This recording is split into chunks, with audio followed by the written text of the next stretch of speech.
What is a depressing movie? Well, much like how during the movie The Mist, which I will be covering later this year, the dad has to take out the kid at the end just minutes away from being saved by the soldiers. Well, in this movie, Carriers, it's equally as depressing because it's something of a more realistic outlook. Assaulted by some new virus that popped up out of nowhere, it quickly worked its way through large populations, resulting in rashes, bleeding from orifices, and the eventual expiration of the host. As the story continues, harder choices must be made for the small group containing two brothers, Brian and Danny, a found young woman named Kate, and the eldest brother's girlfriend, Bobby. And let's just say, whew man, good times are ahead. So in today's episode, we will be covering what this virus is, what it does to the old meat suit, and why the CDC appears to be completely SOL in containing this thing. Alright, y'all ready? Let's get to it. So we all know the drill by now, but if you're new here or haven't seen the movie yet, there is obviously going to be some spoilers ahead, so if you are planning on watching it, jump to the timestamp up on screen now, which we will get to the science portion of this video. For everyone else, wow. Let's discuss why this movie is hitting way too close to home, considering buttons are being printed out right now that say, man, I really wish I wasn't living through this historical event right now. And also discuss why the view of the future in 2009 was partially correct, and thankfully not entirely correct. We start off our story with a stolen Mercedes and the Road Warrior painted across the front. A small group is headed towards some destination we are not yet privy to, and as they drive along, they begin discussing if they should get back on the highway. Seeing as whatever this outbreak is pretty dangerous, they decide not to violate the rules of the eldest brother that he put down, despite him wanting to actually yeet the rules and take the highway, to which they just continue along the back roads. As they are driving along, they run across a father and daughter in the road. He wants to trade food and water for gas, but the eldest brother is a little wary of the man and decides against it. As they continue talking, he approaches the car, and then a little girl pops up and shows that she has blood on her mask. He floors it around the father and into the dirt. As he does, he rips the oil pan off the car, crippling the engine, but keeps driving to get away. Now we break into what we know about the actual virus. The first thing is to avoid all infected at all costs. Their breath is massively contagious. The second thing is you need to disinfect everything they touch. The virus can live on surfaces for over 24 hours, and the third is that there is no saving the sick. They are long gone and are really just walking expired. As they check the engine, they realize this thing is completely shot. The oil has leaked out, which if you didn't know, basically just ruins the engine, so don't let that happen to your car. They debate on going back to the car the dad had with the gas, and they realize that they really have no choice but to do that because they are stuck out in the desert, so they walk back. As they do, the father, known as Frank, approaches saying that he guessed that they would be back. He begins talking about why he's going where he's going. Initially, they just want to leave him behind, but as Frank continues talking, he says that the CDC has a new serum that is apparently curing people. Frank understands that this is his last chance to save his daughter, so they end up agreeing to take him with them. So basically, they went ahead and just violated one of their major rules. They seal him up in the back with his daughter and immediately begin to disinfect the car. They all load up and begin heading towards this mystery town of Farmington, but not before picking up their supplies from Road Warrior. As they drive along, we hear that the planet is going to hell. A priest is preaching about how the world is basically experiencing Judgment Day, and as he does, he begins coughing, and it seems most of the world has been infected with this virus. The eldest brother has a conspiracy theory that he begins launching into. He mentions how some people locked themselves away and still contracted the disease and expired, but when he was doing grave digging duty at the stadium, he was knee deep in bodies, and he never contracted anything, which makes him believe that some may be immune or just carriers, but he's not willing to risk it with the infected. Almost wrecking the car as a result of being hit by his girlfriend, they find another car. The youngest brother opens the door to find someone who still appears to be long since expired. As he reaches for the key, the person wakes back up, and looking at him, we see burst blood vessels as well as dilated ones. Despite looking completely gone and not capable of moving, the man wakes up and scares the living crap out of Danny. They siphon the gas away from the car, leave him behind, and move on. Later that night, they set up camp. A man is seen trying to escape from a truck behind him, and he doesn't make it very far before being brought down by another man. The group quickly extinguishes their fire as not to be detected, but prior to this, however, the younger brother mentions how they are traveling to Turtle Beach. The place has long since been abandoned, and as a result, they would be safe there. But would they really be safe there? Because, everybody's looking for some place to go. The next morning, they load up, drive past the man from earlier in the night, apparently, who was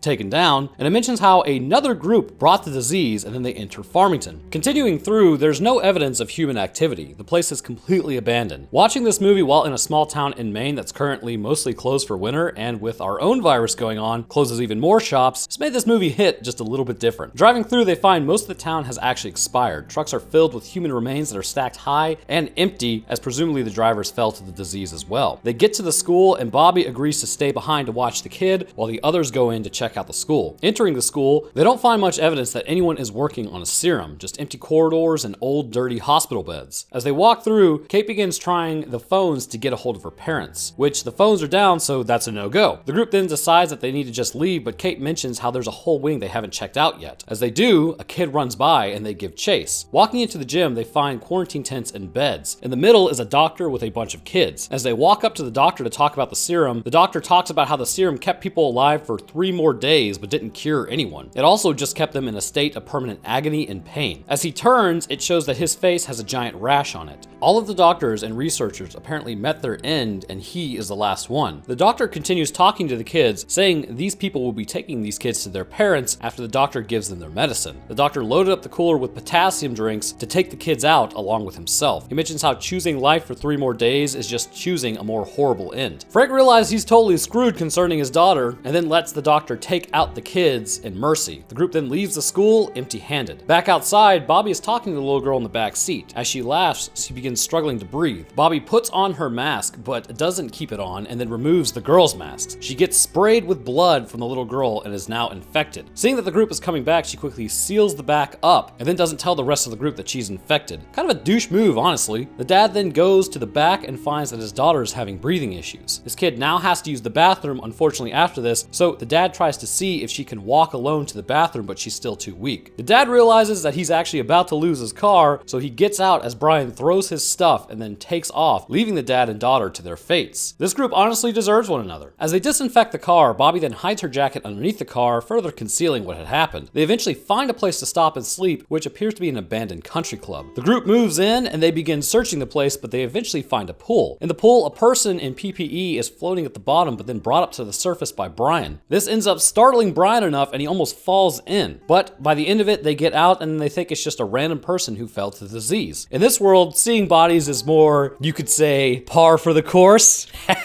Yeah! Out on the golf course, they end up wrecking a golf cart and then shooting a few rounds. As Brian tries to get Bobby into the sand pit with him, she refuses, and then he ends up kissing her on the face anyways, which she then runs off kind of angry. As they shoot a few balls at the drivers, they break out most of the windows in the building, revealing that one of the rooms appeared to be deliberately quarantined off. On the radio in one of the rooms, a call comes over saying that the group is coming back. Kate and Danny are the first to stumble across this group. They returned and have the old handhelds ready. They grab knives and then hide in the kitchen as one person comes in and searches the area. As they try to leave, they are grabbed by another at the door, and the rest of the group is rounded up and they are questioned about what they did to the guy in the pool. They talk about how he was already there when they got there, and then the rest of the group concludes that he must have been infected and then didn't tell anyone. The leader of the group attempts to let Brian's group go, but as he does, others protest. Man, it really does just come down to some tail for humanity, doesn't it? They demand that the woman be left behind and then make them strip, revealing that Bobby is actually infected, which stops everyone. Seeing as there's a group member infected, the country club group then takes their previous leader into the building for an obvious change of power, and then let Brian's group go, as clearly they'll be gone in a few days. Back in the car, the temperament is much worse. With Bobby infected, things are a little tense, as you might imagine. Brian stops off to grab some gas, and Kate contemplates using the phone to call her parents, but she knows that they are probably long gone as their cruise ship was quarantined. Danny and Kate find an effigy in the back for the owners as they discuss how basically everything is screwed. Kate says that they have to ditch Bobby because she will infect them all. Danny goes on to talk to Brian to tell him what he needs to do. Brian realizes that he can't keep her with them unless he's willing to risk the entire group. He pulls her out of the car at the road begrudgingly, unpacks water and food for her, and then tells her to get a blanket and find a bed, because even if she doesn't feel cold now, she will. He takes off, leaving her to find her fate alone. Total bummer, man. Driving down the road, the gas is being used faster and faster. They find another car coming down the opposite way, and Danny gets out to try to trade with them. He tries to use his status as a fellow Christian to get the gas, but they are in dire straits as well. They have none to spare, and then they try to take off. Brian then opens up on the car, taking out the driver with a shot to the neck, which sends it into a ditch. As he approaches it, the passenger gets out, firing on him and hits him in the leg, injuring him. He then tags the woman in the stomach, ending her in the process now too. They pull gas from the car and then fill up the SUV. This causes a fight to break out between Danny and Brian, however, with Brian finally having enough and then corners Danny. Brian apparently has been doing all the dirty work this whole trip, although honestly, Brian seems just like kind of a jackass, so it's whatever. Brian actually ended up lying to Danny, saying that his parents were already gone when they left, but they weren't. They were still very much alive, and this turned out to be a massive lie. Driving down the road, Brian's leg isn't looking so good. They realize that if they don't wrap the wound properly, he could get an infection. They stop at at a house to get supplies, and then climbing through the top window, Danny finds someone was guarding it, but they have since expired. In the other room, a dog eats its owner as it was probably starving and then attacks Danny. Danny takes it out, splattering himself with dog blood, but isn't really that concerned about it because it isn't contagious. They then get the supplies, and as Danny goes to dress Brian's wound, he finds that he has the same rash and bruising that all the other infected had. So Brian is pretty much boned. They put Brian in the back in a makeshift quarantine tent and then continue driving, listening to the last broadcast from a woman in Corpus Christi. As they stop, Danny throws the car keys to Brian, who is using a blanket as he is now experiencing high fever and chills. They build a fire as Brian begins talking as he slowly falls asleep. When he was asleep, they attempt to take the tool from his hands and also the keys, but as they get towards the car, Brian gets back up. He has the real keys in hand, and those weren't the right ones. Danny raises his handheld as Brian begins mentioning the things he saw while he was digging graves. Some of the people he had to bury were still very much alive. They were moving, but looked like they should have bit the dust already. The supervisor pretended not to see, but he states that some people will last much longer with the disease, but they will also still expire. He didn't want to be that person, and he says how Danny will have to either take him with them or take him out. Danny then opens up, taking Brian out, and he cremates his body, sort of, and then takes off with Kate the next day. The following day, they get to Turtle Beach. It is still just as abandoned as they remembered, but now it's just a place. With the group mostly gone, Danny mentions how it's really just two strangers with nothing left to say to each other at this point. He's not sure how long they were really going to live out there, all things considering. Then we get depressing flashbacks to the brothers with one another, while everything was still cool and,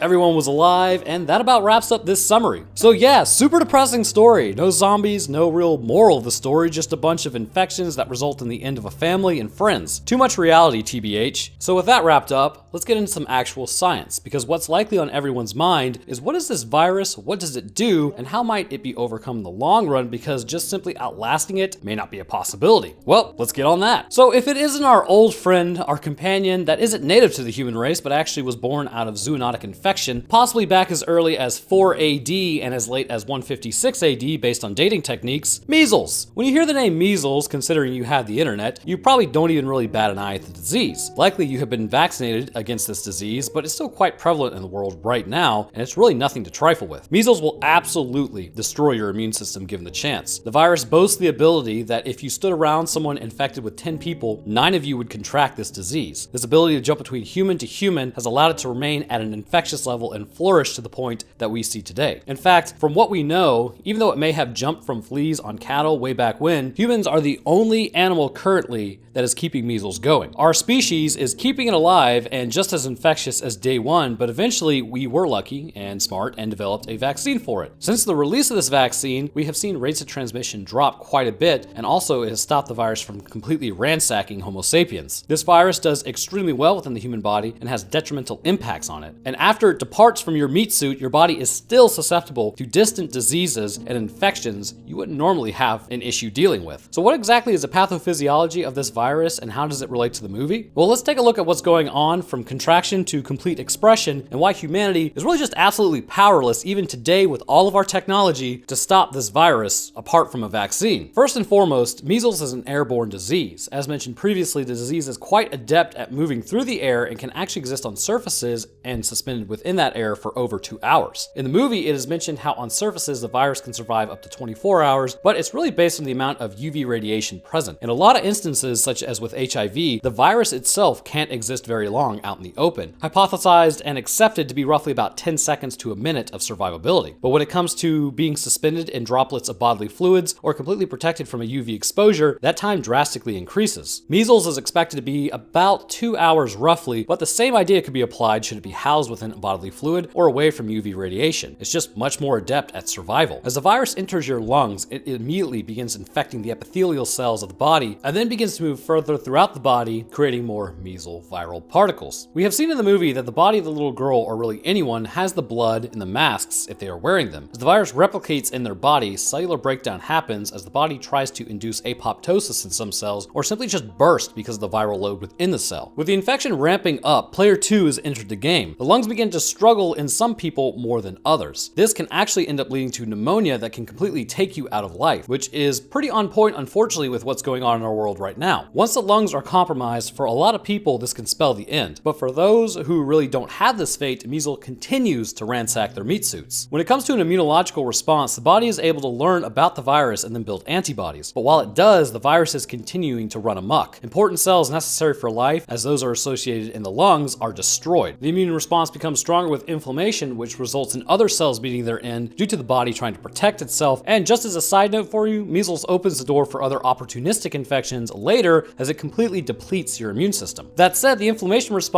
is what we specifically see in the movie that may lend some credence as to what virus we see. The rash that appears on the body that also happens to be airborne in this infection is now completely in line with the measles virus. Now, this would have to be some completely mutant version of the virus, which we will talk about that in a moment. As the body continues trying to destroy the entrenched virus, eventually it's able to produce antibodies that fit the receptors on the virus properly and stop it from spreading as quickly. However, it's sort of a double-edged sword. When these antibodies engage with the virus within the smaller blood vessels of the body, this can damage the lining in them and destroy them, leading to blood to leak out in the surrounding areas, which is where we see all the bruising and blood vessel dilation and also bleeding from the ears and nose come from. But we see with the advanced infection states that not only do the blood vessels seem largely inflamed, but to boot, they have actually burst. The man in the car seemingly had most of his blood vessels burst, resulting in an overall bruised appearance concerning the top portions of his skin. But when he opened his eyes, the fine blood vessels in the sclera of the eyes were also burst, resulting in the blood red eyes that we have seen. Also to support this, the flashbacks shown throughout show that bleeding of the eyes is pretty average, as well as, again, the doctor mentioning has this little girl been bleeding from the ears. Now, concerning Brian and Bobby on infection locations, this is pretty easily explained. It was around their lower abdomen and upper thigh region. It has nothing to do with what you think it has to do with, but really what it comes down to is lymph nodes. In the body are areas where the infection are essentially studied. Pieces of viral coating, bacterial coating, whatever is invading the body are brought back to these areas where the body can then learn about the invader and produce antibodies. Likely the groin lymph nodes of the body for some particular reason were activated in these areas from exposure to the virus. Now, make of that what you will, considering both of them had this and they were both with one another, but the virus seemingly can appear anywhere in the body and is openly engaging with the immune system, and that results in the burst blood vessels. As the virus, and in our world the measles virus, continues to just wreck everything, this can result in a few lethal options, but before getting there, let's talk about what's going on with the lungs. We see the little girl coughing in the movie and struggling to breathe as her father has to give her oxygen. As the cells in the lungs burst and pneumonia sets in, the virus would be absolutely saturating everything, and the body would be fighting an inflammation while it tries to get its defenses set up. While this is happening, every breath the person takes is a direct line of infection to those around them. The masks in the movie are quite apropos considering how infectious the movie virus appears to be, seeing as if measles had a high lethality rate that is in this movie, then that coupled with the infectious ability it has would put it squarely in line with one another, and it would be absolutely awful. As the infection continues on, with most humans, it won't get bad enough to take them out of the game. Eventually, the immune system is able to get a hold of the measles virus, and as a result, it can stop it, and from then on, you are immune to it. However, there are outcomes with this virus that are not as favorable. For some, the virus can cause the meninges around the brain to swell, resulting in brain damage. For others, hearing loss can actually happen and remain permanent, or they could really just deplete the entire immune system to the point that our bodies get a minor infection later, and then it causes them to expire. All this said, I see one thing in particular that lines up perfectly. Now, I have been talking about a lot of brain inflammation lately in the last couple of videos if you've seen them, more so when it comes to like the inflammation concerning the coverings of the brain, but I wouldn't talk about it if it didn't make any sense. Measles absolutely has the capability to cause encephalitis and meningitis. All of this has the ability to wreck you, and surprise, surprise, it's located right next to the brain. As the body fights the measles virus, the small blood vessels are being inflamed, but so is the tissue. When it comes to the brain, this inflammation can put a lot of pressure on it, destroying the gray matter. With the movie's virus specifically, we can see a few things happening that would suggest these viruses are one and the same. When the virus is in the brain and in the tissue surrounding the brain, the body would go into full freakout mode. First things, the fever would spike massively high. As made mention by Brian when he tells Bobby, get a blanket, you're not cold now, but you will be. Clearly, fever is something at play here. Then later, after Brian's infection, he is sitting by a fire with a blanket wrapped around him, and he appears to be freezing and sweating. It's clear his body's temperature is rising rapidly, and this rising temperature causes co-symptoms such as fatigue, and if it gets high enough, delirium. So story time, when I was a kid, I had some weird sickness. Still today, I have no idea what it was, but I had a fever around 105 degrees. I remember clear as day, I thought I saw my brother and dad walk into the room and talk to me while I was laying on the couch, and I had like a full-length conversation with them, but it turns out nobody was actually there. I may have actually just hallucinated the whole thing. By the way, your brain cooks around 106 degrees, so that was pretty close. So I can personally attest, high fever really causes you not to think as clearly as you should. With Brian, he begins sleepily talking about what his experiences were as the brain pressure increases due to this virus. He's been infected for a while now, and as a result, he's way under the influence of it. This is why Danny really shouldn't have listened to his brother, because the guy was clearly out of his mind, and he may have actually just been experiencing these symptoms when he left Bobby behind. But ultimately, these viral symptoms fall completely in line with not only the measles, but also so does its infectious ability. This would also explain why when the dog was eating its previous owner, Danny was not actually afraid of the virus transferring to him for the dog's blood, because just like measles, it hasn't jumped the species to our canine companions, and even though it was enjoying a manwich, there would really be no reason to suspect an animal could be infected, just like with the measles we have now. So the question is, what's with the medicine? Surely there's something you could take, and it's even mentioned in the movie. Well, here's some disturbing information for you. You can't do anything against measles except manage symptoms. Yes, we like to think with our absolute control over everything that this really wouldn't be a problem, but the real name of the game is the immune system. The immune system is perfectly capable of destroying the virus, but it's also, in some people, perfectly capable of destroying you. And that's the entire issue with this virus in the movie. This form of measles, which isn't the standard form, is something that humanity has no ability to combat. They mentioned retroviral medications, such as what we use with HIV, but it didn't even touch it because it's just the wrong type of virus. Sort of like why we don't use art to get rid of the flu. So with known medications out of play, it really just comes down in our universe to just stopping the measles from activating the almonds of your immune system to the point that you are destroyed. In the movie, the CDC was attempting to create a medication capable of saving those infected, but the best results they had was a serum that only kept people alive for 3 more days, and even then you were in pain and agony. Now, while buying the meatsuit known as you more time is absolutely integral usually, in this case, there is no point. I believe what the doctor was doing was giving your adaptive immune system enough time to develop a resistance to the virus. Keeping people alive for 3 more days would give the body time to develop the T cells and antibodies necessary to destroy the virus, but even then, the people were in agony as the virus continued destroying tissue. As the body ramped up inflammation, there was no way to keep them in that state long enough for the body to overcome the infection. Likely, some key point of the immune system